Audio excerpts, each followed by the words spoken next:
Heute zeige ich euch, wie man an einem Ultrabook die Festplatte, die ja doch immer bei jedem Laptop ein Flaschenhals ist, gegen eine SSD austauschen kann. In diesem Fall wird es relativ einfach sein, da ursprünglich das Gerät mit Festplatte geliefert wurde und es bauformgleiche SSDs gibt, die man direkt 1:1 austauschen kann. Von daher ist diese SSD-Umbau immer eine lohnenswerte Sache. Das Gerät ist ein Asus UX32, relativ schön. Wie gesagt, der einzige Nachteil bei diesem kompakten Gerät ist, dass es durch die Festplatte ein bisschen langsam ist. Wie alle Ultrabooks geht das Gerät von hinten auf. Wir haben die meisten Schrauben schon mal rausgedreht. Es sind in diesem Fall Torx-Schrauben mit einem sogenannten T5 Torx. Kann man die Rückwand relativ schnell abnehmen. Wichtig ist, gutes Werkzeug zu verwenden, damit die Schrauben nicht kaputt gehen.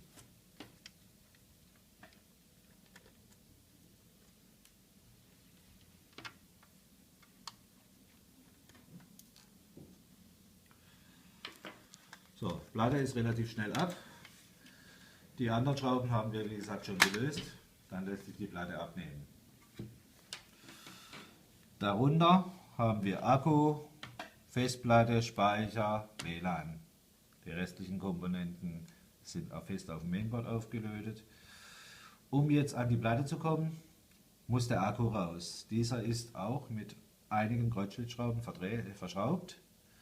Diese müssen gelöst werden, damit man später die Platte abschrauben kann. Ich habe das jetzt hier schon vorbereitet. Ich nehme jetzt also hier nur noch den Akku raus und man sieht, Achtung, die Lautsprecher gehen mit. Wenn man hier nicht aufpasst, verliert man die Steckverbinder des Lautsprechers. Vorsichtig abziehen. Als letztes der Akkusteckverbinder. Der ist etwas kritisch, weil er nach oben weggeht, nicht nach der Seite. Einfach nach oben abheben. Der Akku ist weg. Dem Gerät kann jetzt auch nichts mehr passieren, da es stromlos ist. So, der nächste Schritt wäre jetzt die Festplatte rauszuschrauben. Diese ist mit 4 Schrauben hier befestigt. Wir fangen an.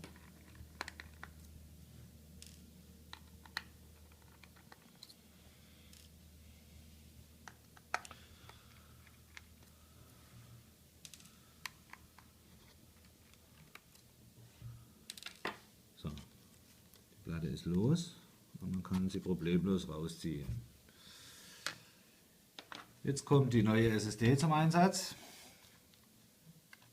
Relativ simpel. Ich muss nur die Haltebrackets an die neue Platte bauen und das Ding ist gestorben.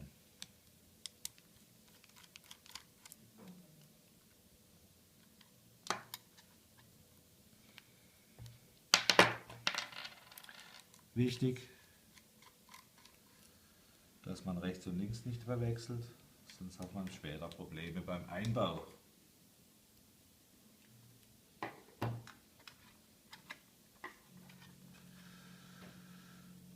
So.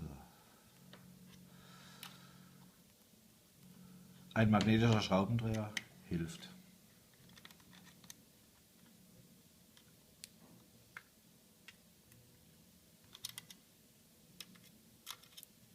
Manchmal.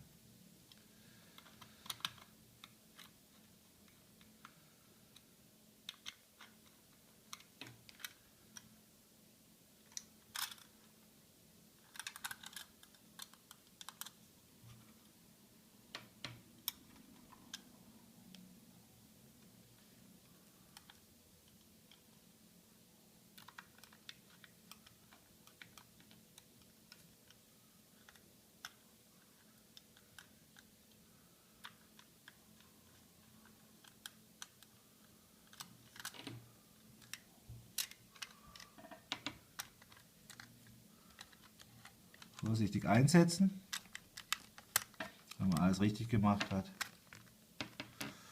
Hier habe ich jetzt den Bracket schon falsch montiert. lässt sich aber auch im eingebauten Zustand noch ändern. Auch wir machen Fehler.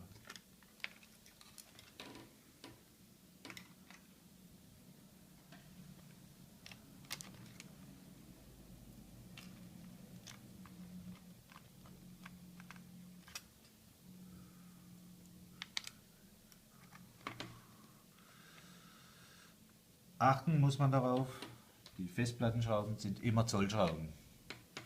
Keine normalen Schrauben verwenden, sonst geht es schief. So, Platte doch kurz verschrauben. Ich führe das nochmal jetzt auf die Schnelle vor. Akku anschließen und das Betriebssystem kann installiert werden.